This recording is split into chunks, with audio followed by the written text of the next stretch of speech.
My name is Candace Jorgensen, and I am currently the artistic director at the Empress Theater. We are literally put together by our community. We are a nonprofit, so no one's making any money, and any stipend that there is usually just covers their gas. Everybody's here for the love of theater and for the love of this particular theater. Well, Empress opened in 1916, and it was originally a burlesque, and that was for the miners, the local miners at Kennecott. We always joke around that, hey, maybe we should go back to that idea and make a little bit more money. About a year after that, they brought in silent films, and we actually have the screen still, so it's a little part of history that we keep with us all the time. They kept doing silent films until about 1930, and then the building shut down and was closed until the 80s. When a gentleman purchased it, Mr. Barker. He wanted to renovate it, but it didn't come through.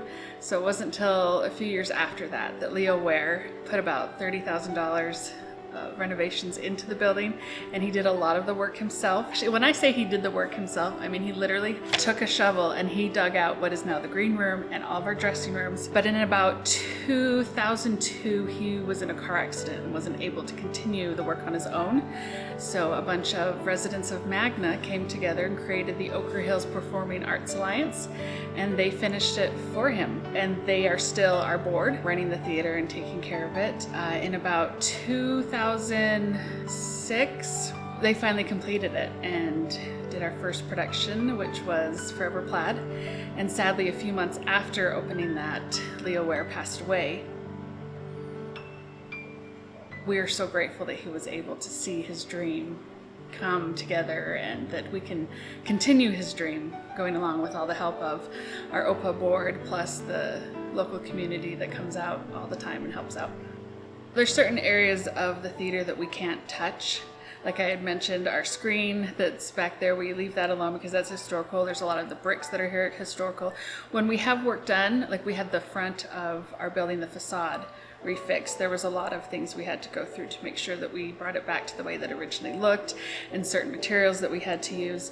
Our board is very much involved in making sure that we keep it as special as we can. We try to make each of our show feel like a family. Like when you come in, we want a family feel. And that's what we always tell everybody at the very beginning. We're not saying you have to become best friends with everybody, but we want everyone to respect and care for each other. And by the end, you have a new family.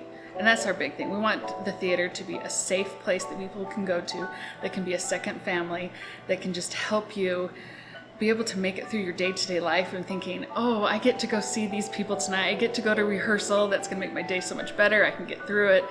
You know, we're here to help everyone improve on their acting skills, but also to help them out mentally. Life is hard, and it's so nice to be able to have a place to go to where you don't have to be yourself.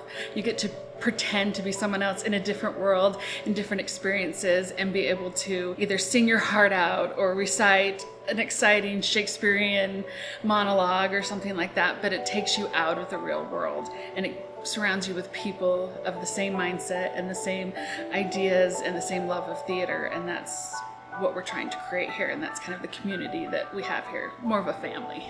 We have our youth program, EYT, Empress Youth Theater. We do it in the summer. It's about 2.5 weeks long, and that includes putting on a show. They have classes throughout the day where they learn different techniques on act. They're taught the music, so they're learning different singing skills and how to read music. They're involved in creating the set, but they're taught all these different skills, and then at the end they put on an amazing show. None of our productions are thrown together as fast as EYT is, and EYT sells out every performance, and I'm usually in tears by the end because I'm so impressed at how amazing these kids are. So right now we have that program. We're hoping to add more. I'd like to be able to create an audition class that anybody can come to, youth, adults. We'd like to be able to do a training class on running microphones, on running lights. We want to have some classes on how to stage manage, what's behind it, just different little workshops that we want to provide, and that's something we're working on for the next season. 2025, we're going to be reaching out to our local community for playwrights. Like, we want local playwrights to send in their scripts so that in our 2026 season we can produce one of their shows. We would like to be able to have someone, because there's so many people who will write plays or musicals, but they never really have an opportunity to have them shown anywhere. We want to give them that opportunity, and especially to help bring more community into our theater. So hopefully in 2026 we'll have a show by a local playwright that we'll be producing. As of Avita, we've done 150 productions since the first one of Forever Plaid. We plan on continuing to do more, and we hope to keep this building going for the next 100 years and keep performing and bringing more and more people in.